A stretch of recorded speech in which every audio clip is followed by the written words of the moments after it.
Come seeker, come traveler, come all humankind, online or in person, whomever you love. Come and be welcome. At the Unitarian Universalist Church of Cheyenne, we are building a community of refuge where all have equal worth and are invited into spiritual exploration as a foundation for hope, compassionate service, and action. This is a place where questions are encouraged, a place with room for all of who you are. This is a place full of works in progress, a place for being human together. Welcome. It is good to be here. Settle in and exhale. This is a time for community.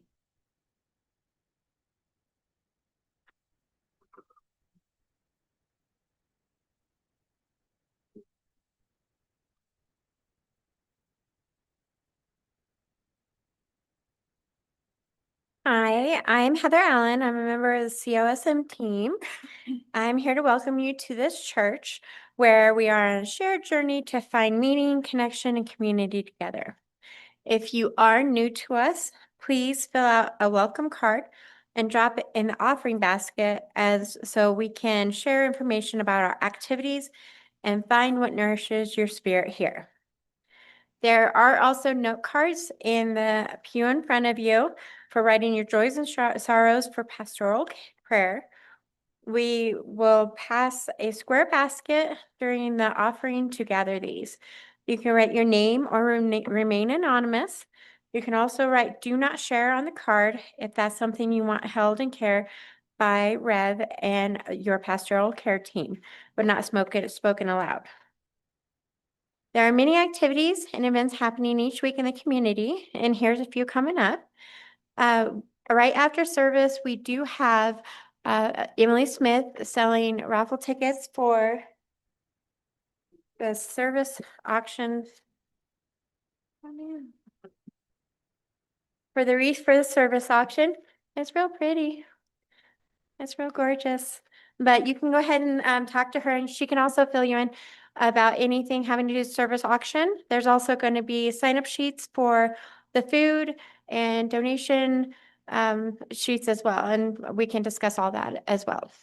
On the second and fourth Sundays, faith development class for ages 5 through 12, 12-year-olds meets downstairs following a time for all ages, and that is the fourth one is today.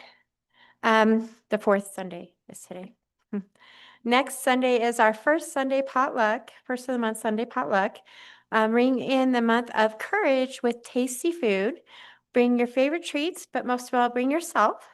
We always have plenty to share, and we have some really good cooks, really good cooks.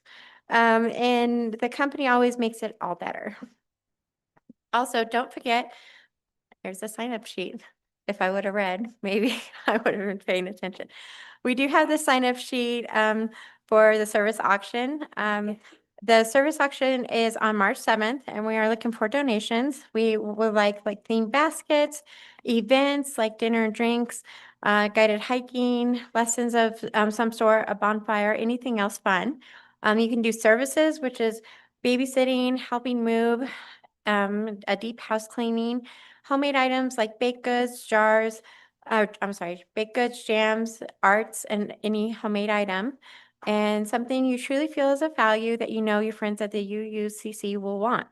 Also, if you don't know what to give, we would be more than happy to take your donation of time after the service auction to help clean everything up.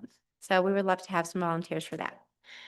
You've just fill out the donation form, and that's located in the yellow box in the lobby, and sign up to bring the food. We do gather in person and on Zoom each week, giving our resources to sustain the work of this church and our shared abundance with community organizations and broaden the reach of our values. If you can find the text to give number in your order of service or using the Realm app for electronic giving. or your share the plate offerings and pledges may also be dropped in the baskets in a few moments when they pass. Our share the plate partner for February is Wyoming Equality. And let's welcome Sarah Burlingame to tell you more about their work. Good morning, friends. I'm Sarah Burlingame. I'm the executive director at Wyoming Equality, and I feel like every week when I stand in front of you, I'm trying to think of a new and exciting thing that you have not yet heard in your probably 20 plus years of supporting Wyoming Equality. So this morning, I wanted to say two things. One, I have these 4 huge Rubbermaid bins of old memorabilia that has been sitting in my garage. And this week, for Lent, I'm doing it. I'm going to go and I'm going to tackle it. And one of the things that I found yesterday when I was sorting through them was a thank you card written to me in, I think it was 2003, from Luann Gerhardt, saying, "Thank you, Sarah, for helping register people for Rendezvous on behalf of the Unitarian Universalist Church of Cheyenne. We're really appreciative. These are the number of people that we registered. This is the amount that we raised." And it was so lovely to see this church, almost 30 years ago, showing up over and over and over, not in big ways and in little ways, in creating the infrastructure that lets things like Rendezvous or Big Camp Out happen. And yeah, I was really delighted by it. But this morning I just wanted to say, so many members of this church have stepped forward and have become, monthly $84 donors so that we're trying to achieve that 100 people who give $84 a month so that we can have this sort of buffer against the vagaries of federal grants and the boom and the bust of it all. So for those of you who've already done it, thanks so much. We're super grateful. If anybody wants to talk to me about becoming one of those monthly donors, I would be happy to talk to you. And today, this morning, the story I want to tell you about, the work that we do, that your donations go to, is, I've talked, I think I've preached here in this church about attending Matthew Shepard's interment ceremony at the National Cathedral. But I think one of the parts of the story that I've been thinking about recently, and just thinking about how it's the work that Wyoming Equality does, it's the work that the people who support us help make alive in the world, is, we couldn't bury Matthew at home because Wyoming hadn't yet gotten to a place where his parents felt like his grave would not become a desecration.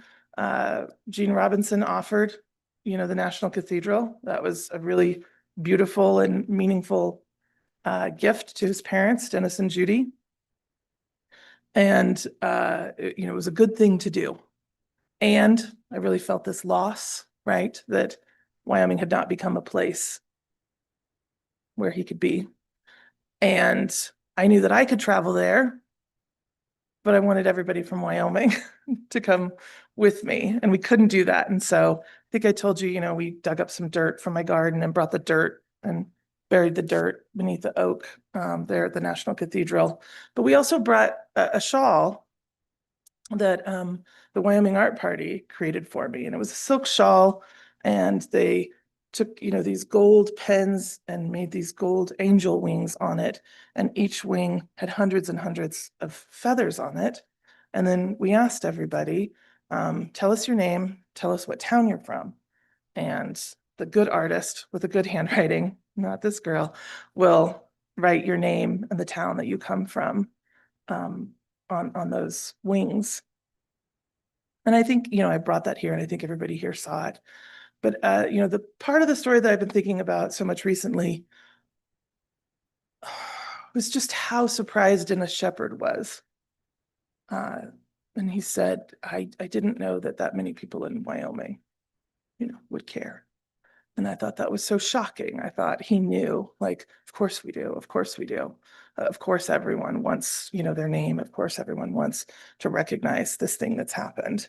But I think that's why it's important that this church is here and maintains a church. It's important that Wyoming Equality is here.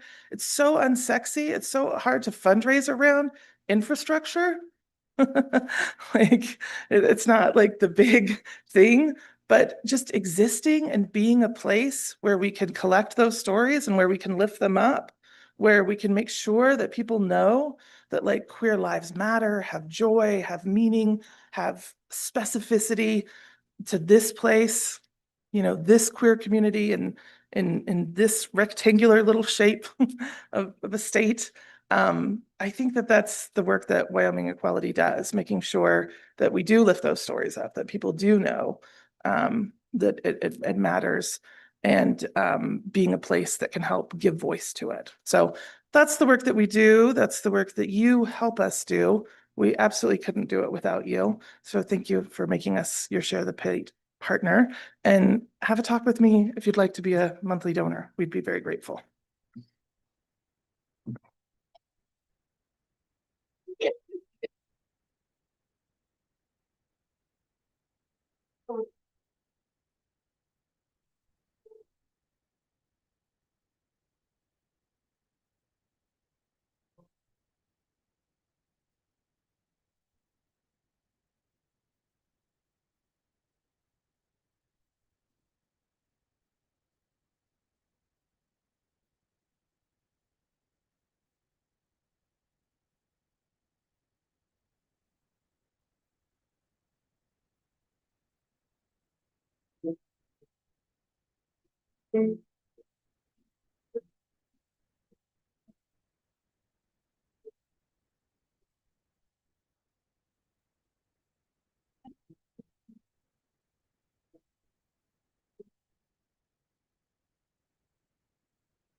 And so let us give thanks for the generosity of this congregation, for the ways in which we offer our support to one another's hearts and to the wider world through the gifts of spirit.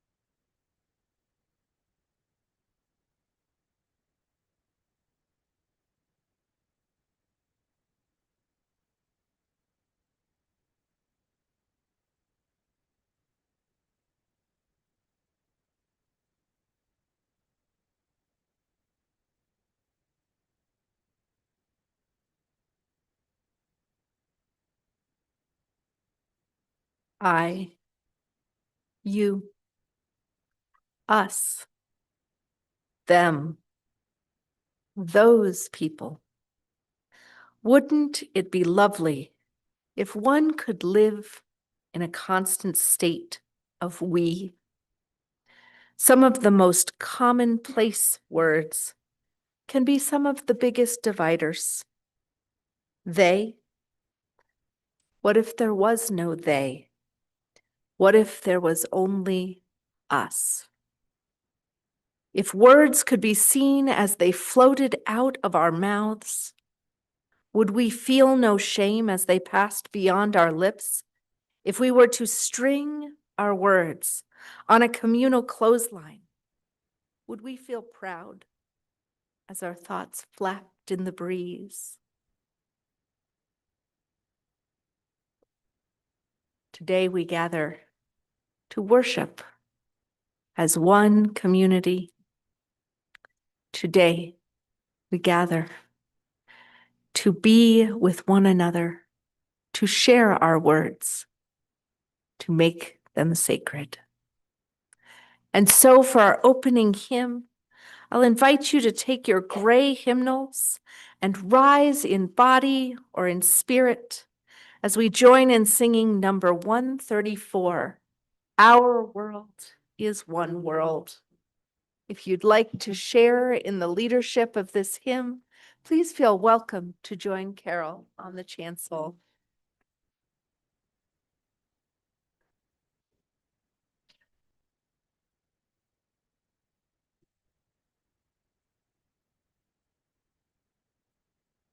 Our world is one world, what touches me affects us all. The seas that wash us round about, the clouds that cover all, the rains that fall. Our world is one world. The thoughts we think affect us all. The way we build our gratitude, with love or hate we make a bridge or wall. Our world is one world. Its ways of wealth affect us all. The ways we spend, the way we share, who are the rich or poor, good and or all. Our world is one world, just like a ship that brings us all, where fear and greed make many holes, but where our hearts can be a different all.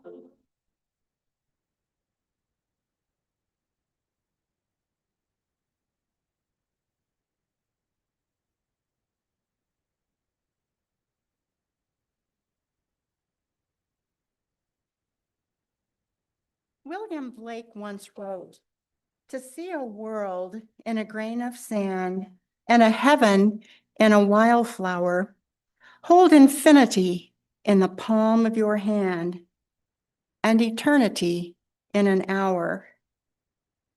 And so it is that we may notice in this moment, in this flame, in this gathered community, the small echo of something larger,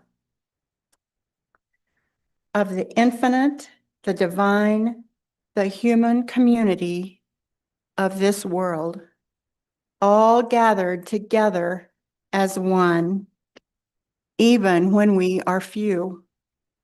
For the infinite, a light in every life. We light this flame.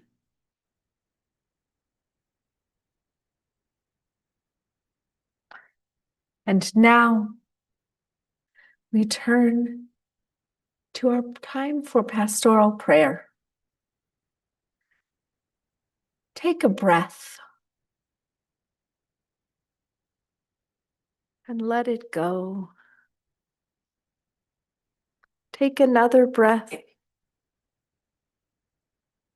and notice how the rise and fall of your chest, how the movement of that air through mouth or nose within your body is such a vital part of each and every one of us. This air, ever moving, ever changing, picking up molecules and atoms, all sorts of places. Moisture gained from each one of us, becoming snow and rain and falling to the ground, letting the plants begin to awaken.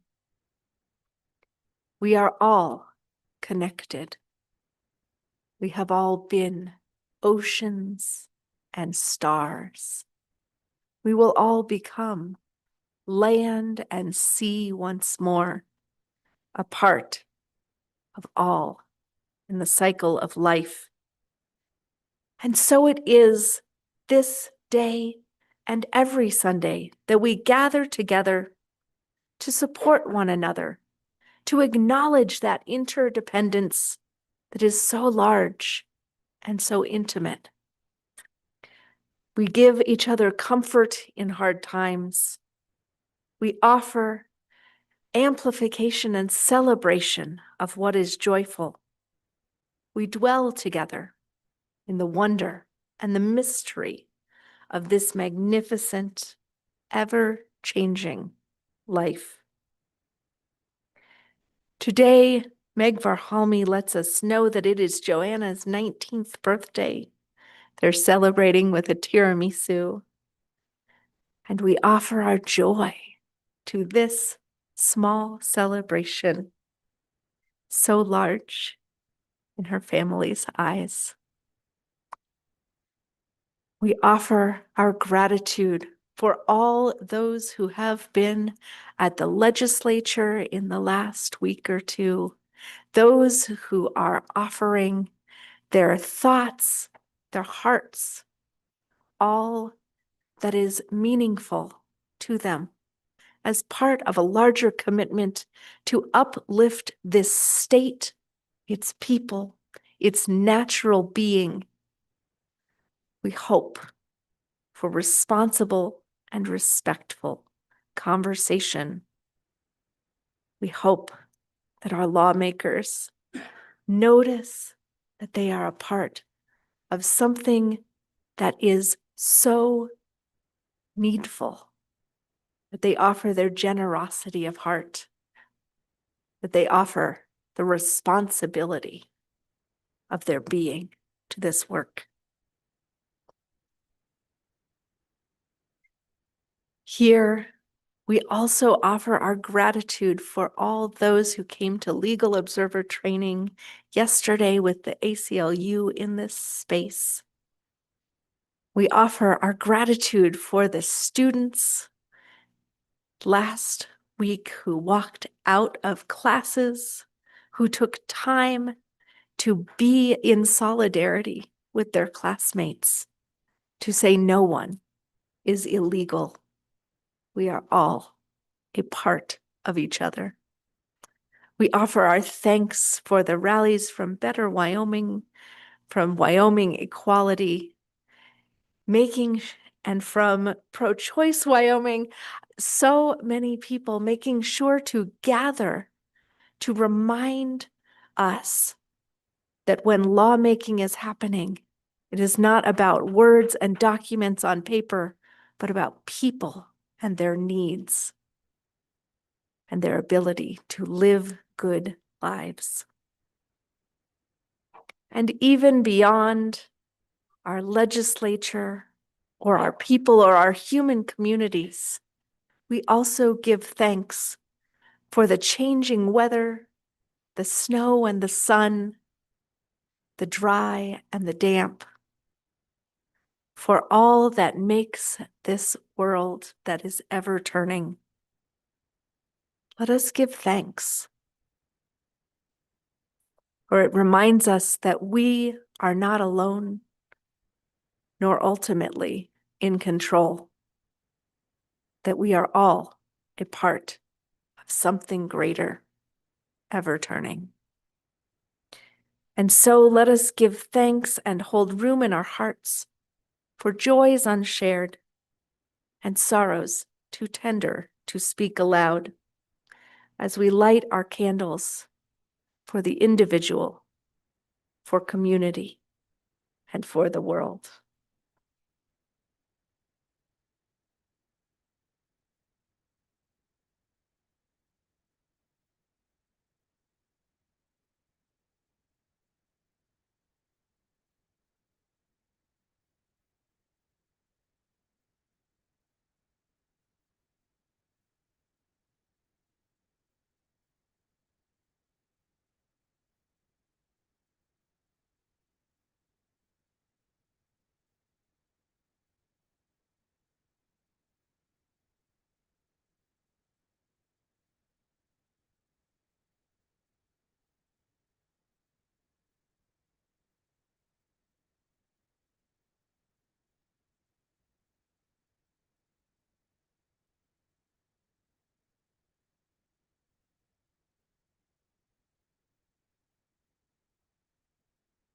And now, let us say amen and blessed be.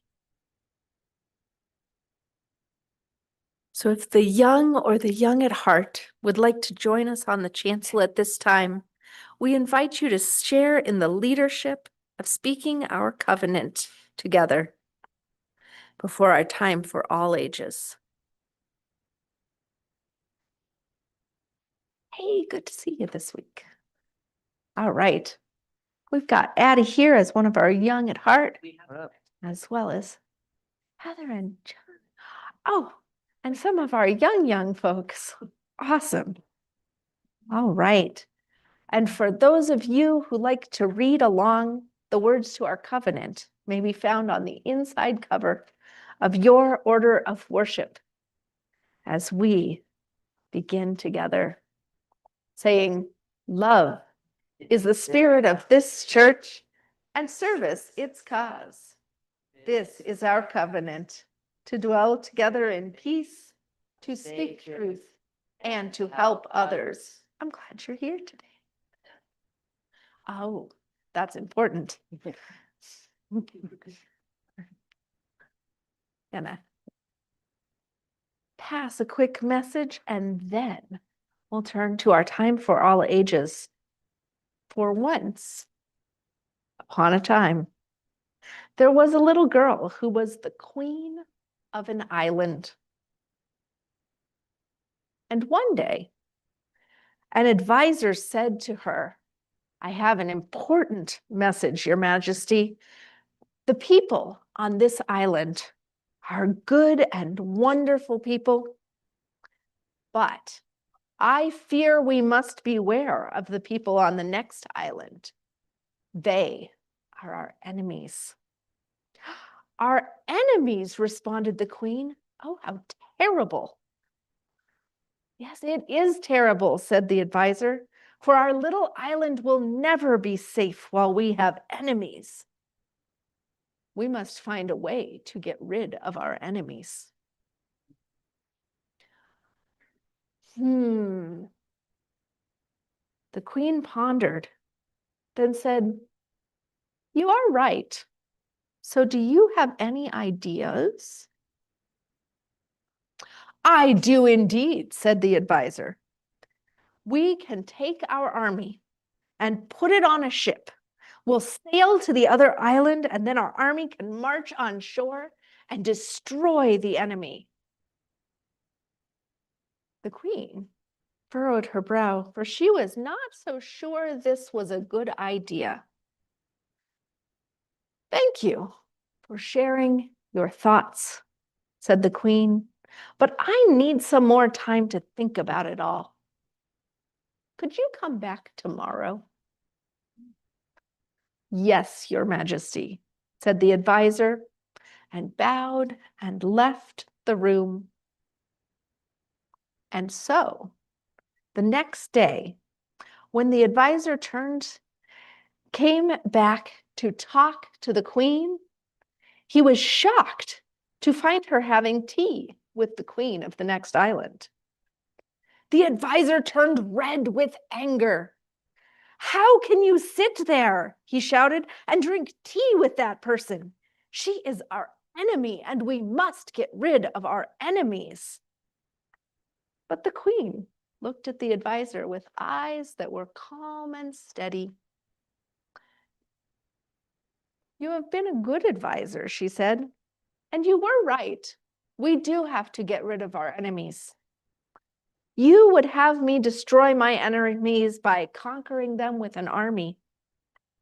But, said the queen, I believe the best way to get rid of your enemies is to make them your friends.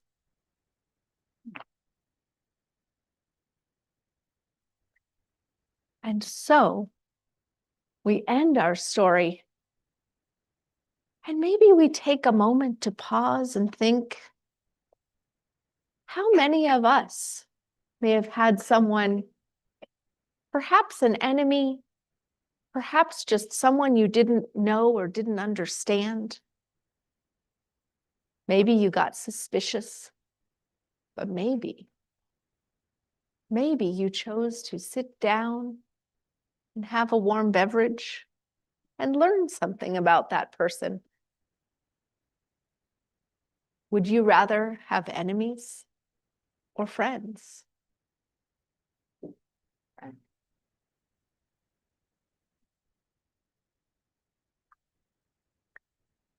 And with that, we'll leave you wondering, as our children, and if I could have a volunteer, one of our children takes our chalice flame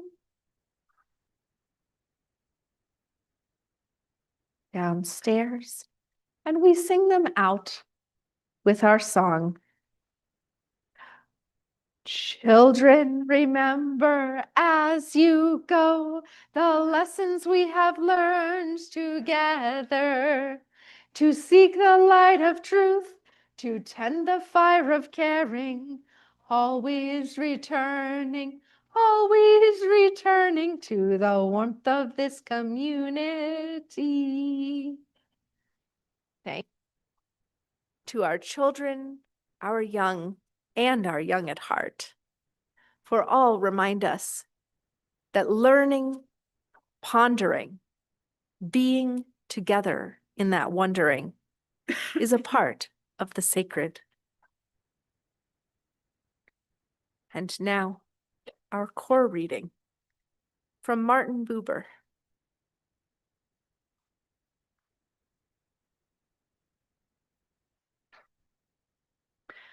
Our core reading is entitled, I and Thou.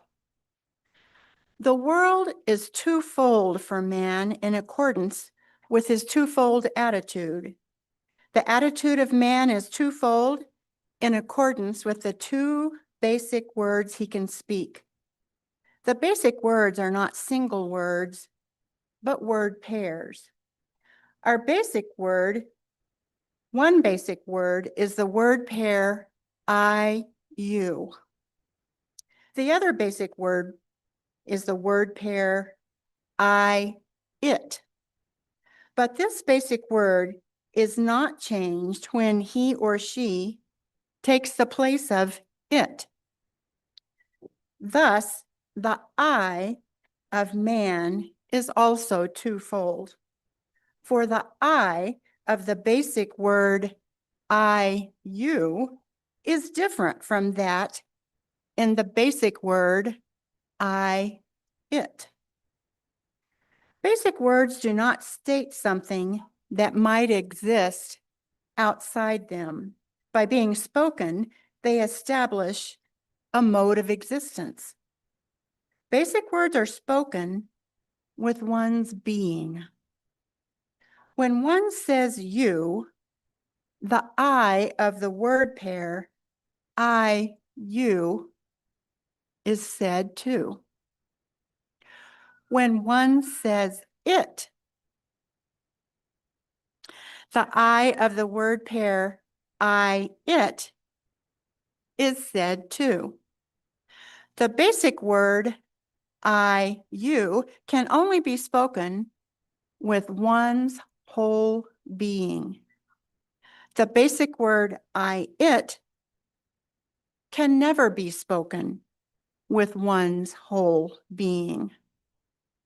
There is no I as such, but only the I of the basic word, I, you, and the I of the basic word, I, it.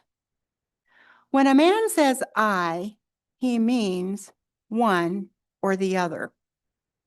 And when he says you or it, the I of one or the other basic word is also present.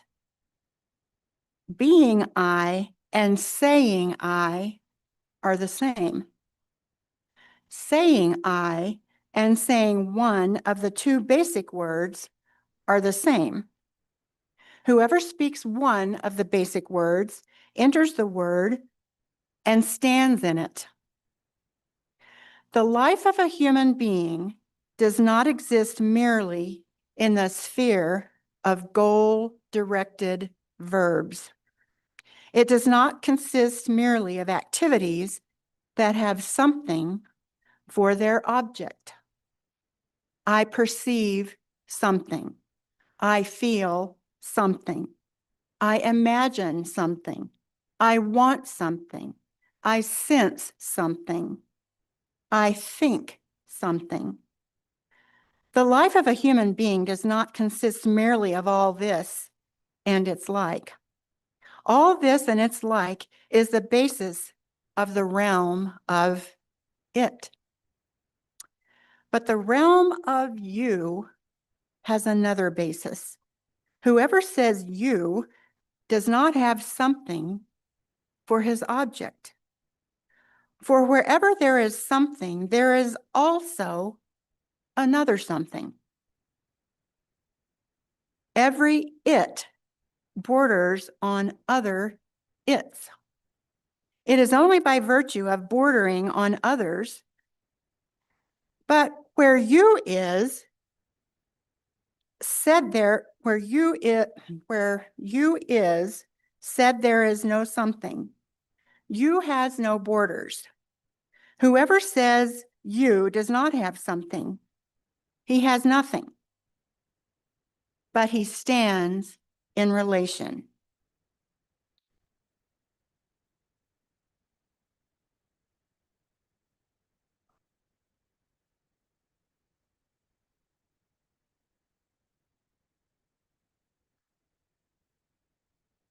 And now, let us join together in hymn number 123, Spirit of Life. May remain seated or stand as you prefer. Let us offer this song as a prayer. Spirit of life, come unto me, sing in my heart the stories of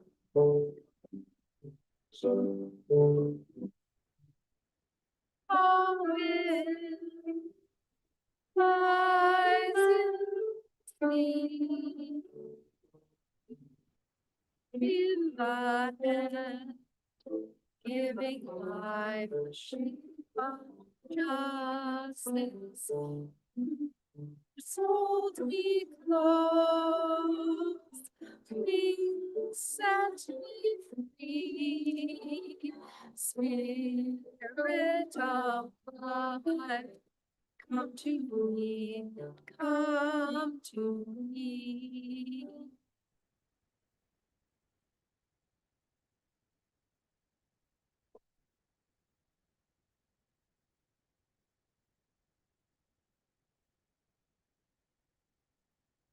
For a sacred message, I'm going to share words from Matthew chapter 5, verses 1 through 12 and 38 through 47.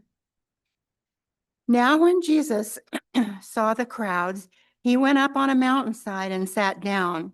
His disciples came to him and he began to teach them. He said, "Blessed are the poor in spirit, for theirs is the kingdom of heaven. Blessed are those who mourn, for they will be comforted. Blessed are the meek, for they will inherit the earth. Blessed are those who hunger and thirst for righteousness, for they will be filled. Blessed are the merciful, for they will be shown mercy. Blessed are the pure in heart, for they will see God. Blessed are the peacemakers, for they will be called children of God. Blessed are those who are persecuted because of righteousness, for theirs is the kingdom of heaven. Blessed are you when people insult you, persecute you, and falsely say all kinds of evil against you because of me.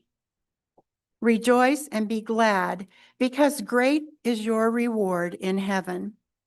For in the same way they persecuted the prophet who were before you. You have heard that it is said, eye for eye and tooth for tooth. But I tell you, do not resist an evil person. If anyone slaps you on the right cheek, turn to them the other cheek also. And if anyone wants to sue you and take your shirt, hand over your coat as well. If anyone forces you to go 1 mile, go with them 2 miles. Give to the one who asks you, and do not turn away from the one who wants to borrow from you.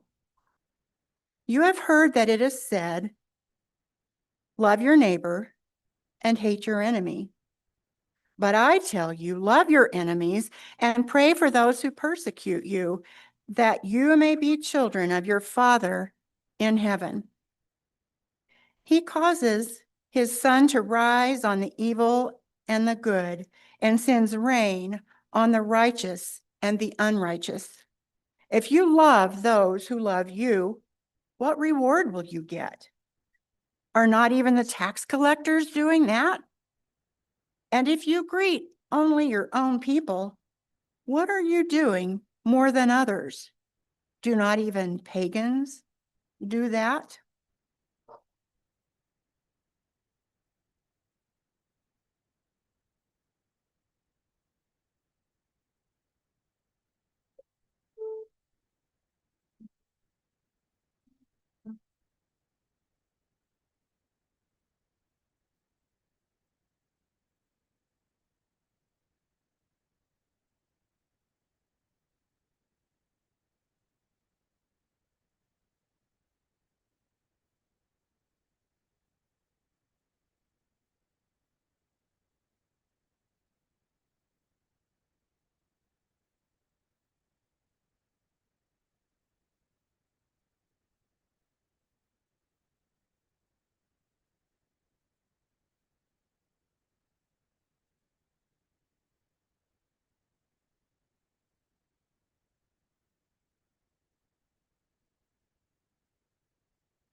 Thank you.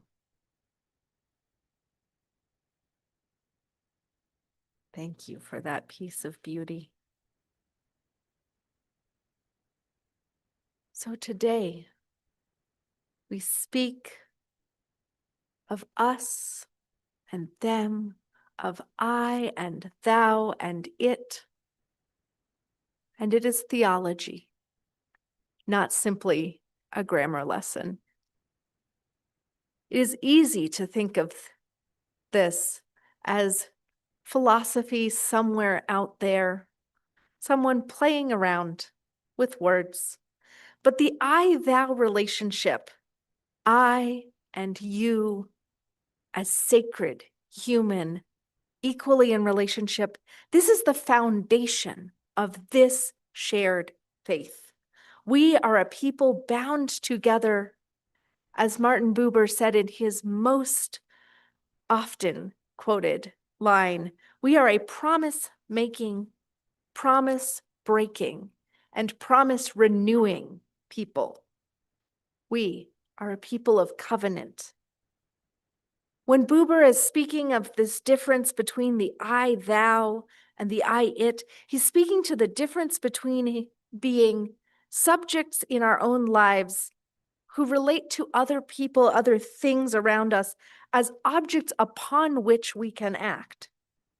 And that fundamental shift in perspective that happens when we commit to seeing all else in the world as having inherent value, inherent worth, respect, and the need to be respected. When we are I and thou, it sets us up to understand everything around us as a part of the holy, as something we have been and may become, someone we can understand, for we have been there or may become something like that person with their motivations, with their ideals. We can honor that sacredness with mutual understanding and willingness to work together. And in that relationship, we can form and rest in covenants, in agreements and promises to one another, in relationships we have chosen to form and sustain.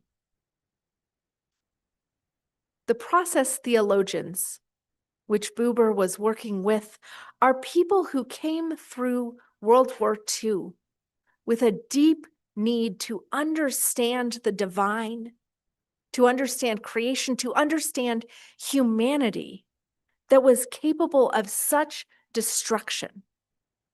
After the genocides and the Holocaust, not a single genocide only of Jewish people, but genocides, people of all kinds who were treated as not worthy of being fully human, the disabled, the Romani, the Jewish people, yes, but also communists and Jehovah's Witnesses and Catholics and people who were simply disliked and people whose facial features or coloring or head shape were considered incorrect.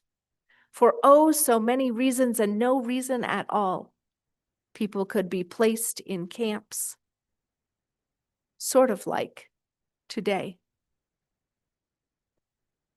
When we begin to treat others as it, as enemies, as unworthy of fundamental respect and a relationship bound together by love, then we forget to partner with the divine, whether we call it God or the sacred or simply the universe.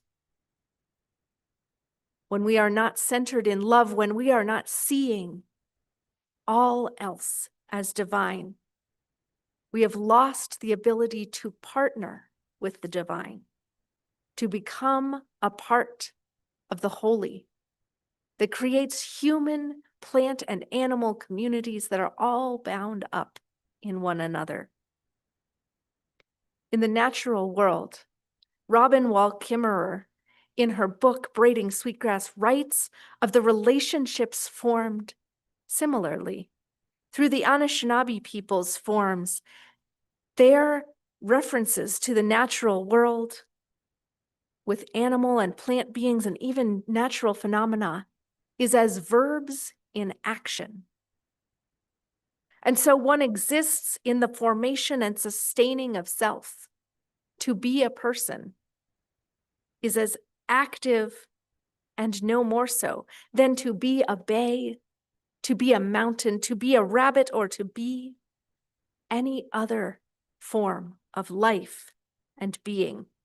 It is in a sustained grammatical interaction with all other parts of the world Nothing exists alone and for itself. And this is not incidental.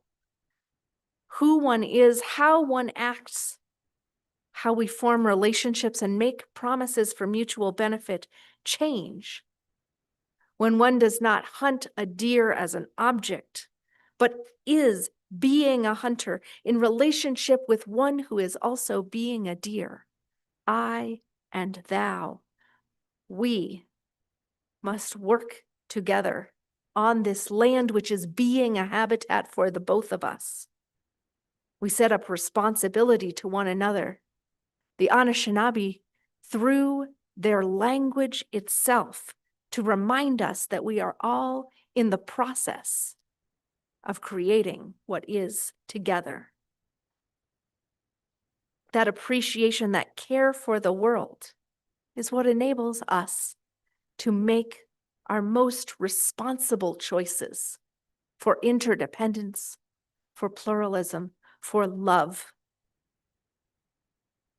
And as in Matthew, we note that this is not new. This is not of one single culture. Matthew asks us to love not only our neighbors, but also our enemies. Like the Queen in Our Time for All Ages, to make of our enemies our friends, to make of what is compelled of us a free choice. If you must walk a mile, then go for 2 and make it once again your choice to be generous. If you must give your shirt, then say, take my coat also. Perhaps you are having a hard day that you need this of me, but you will see me as human, making choices in response to what you do. And we commit, when we commit to that generosity of spirit in the I-thou relationship, we build a world that is once again held in the sacred. For cruelty only works when we commit to let it. We saw back in October and November when the government was threatening to cut food stamps, saying, if you do not let us perpetuate cruelty upon some of you, then we will create cruelty for so many more. You must let us do as we wish. And people showed up instead. We built a sharing table that continues to turn over pounds upon pounds of food. Every week there are different things on that table, some taken, more given. That table fills up and we offer boxes to other groups who are helping the homeless, who are helping those in need. The cruelty only works if we consent, if we say that's their business. But if we say this is our business, for we are all interdependent, we are all part of these relationships of community, then cruelty must melt in the face of sheer generosity and commitment to one another. And it doesn't have to be huge. It doesn't have to be even a thing that we give. A friend told me that he always says a prayer for people who cut him off in traffic. He says, for my own sake, so that I can live with a generous spirit. I assume they must be distracted by bad news or deeply worried. Maybe they're late to pick up a child, or they need to get to a hospital. I assume they would be doing their best to drive with caution and mutual care if only they were not otherwise preoccupied. And so he prays for their well-being. In that moment, I don't know if I'm that generous yet, but that's part of that quote where we can be a promise-breaking and a promise-renewing people. Because I too am imperfect. I suspect some of you might be as well. And that's okay. I turn back to the practicality of Matthew.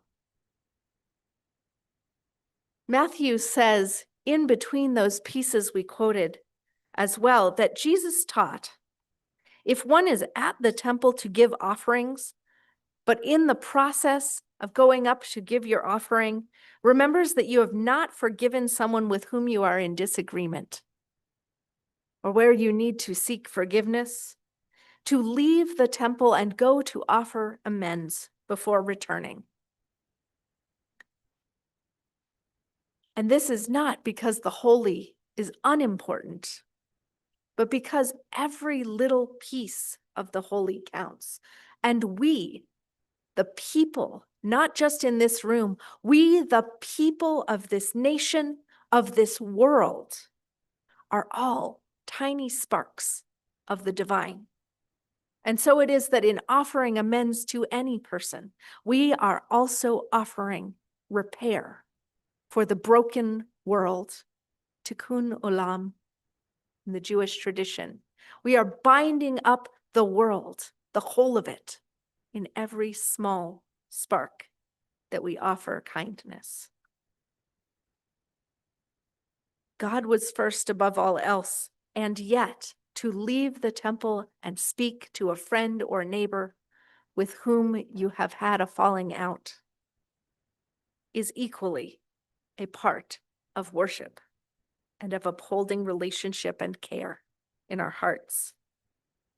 And so it is that we return to our spoken covenant that we have been pondering these last few weeks, to commit to help others is to offer of ourselves and our generosity, to be a part of living our values.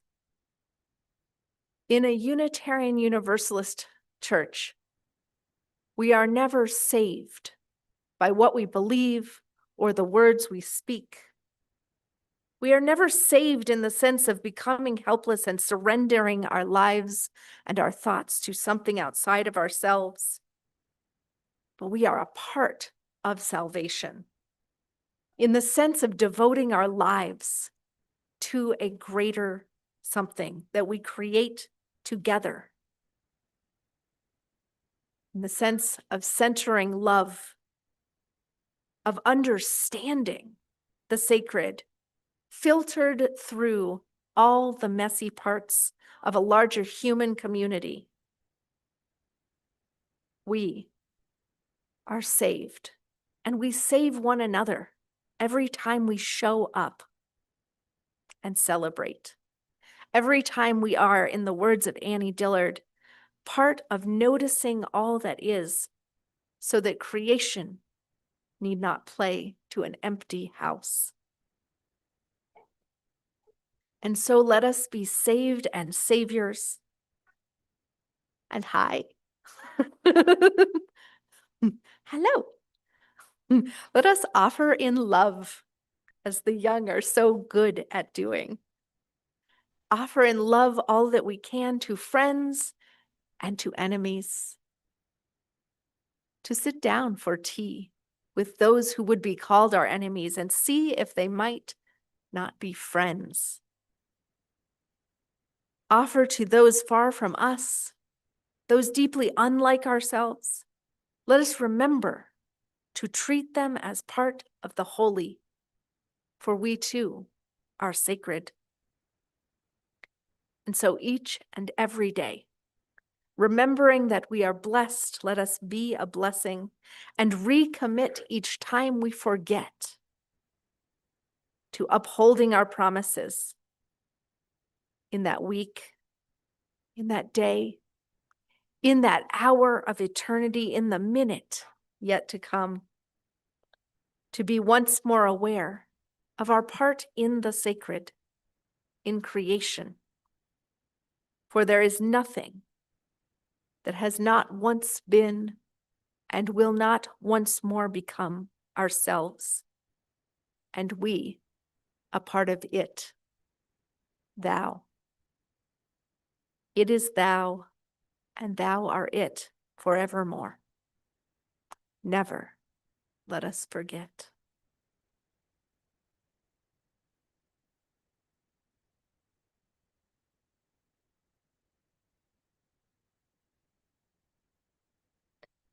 And so, let us rise in body or in spirit. Our sung response today is number 1021 in your teal hymnal, Lean on Me. Let's put all those thoughts into action, into a commitment to be for one another.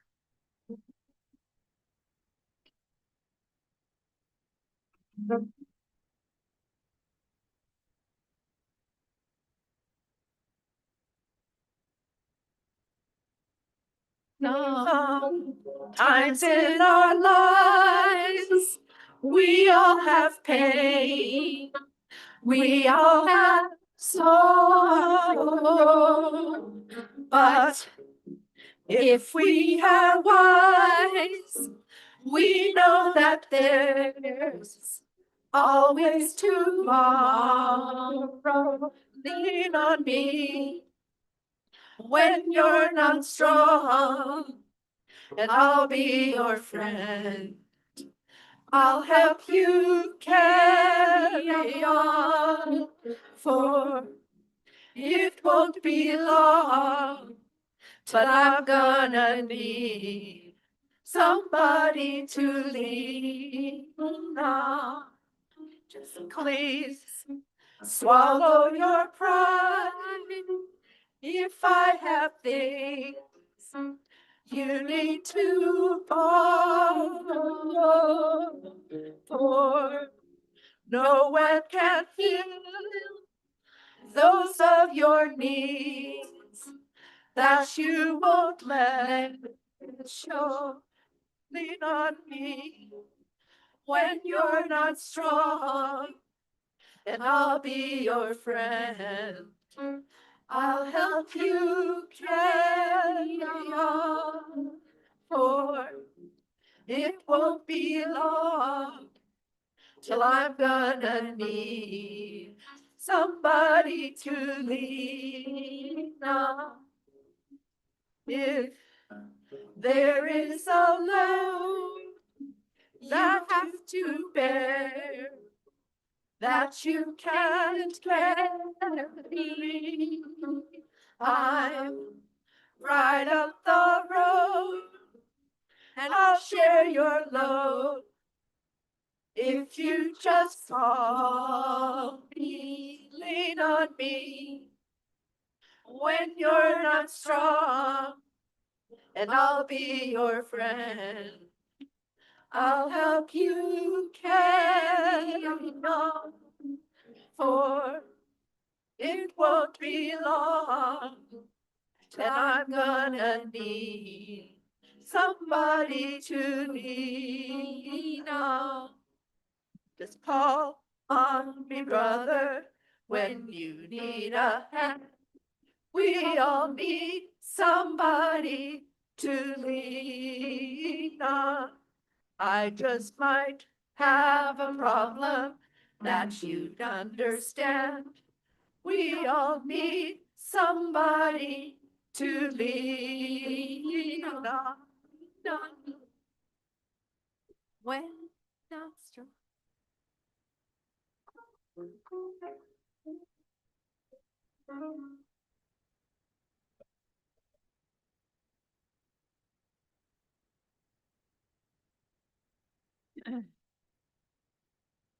Please remain standing as we extinguish our chalice flame and speak together the words in our order of service. We extinguish this flame, But not the light of truth, the warmth of community, or or the fire of commitment. These we carry within our hearts until we are together again. And so it is, and so it shall be. Let us carry within our hearts the knowledge that we are part of the divine and the whole of it, that we are part of the mystery, the wonder, the magic of creation. Let us remember to look into one another's eyes and to truly feel who we are and who we can be. Magical and holy. Blessed be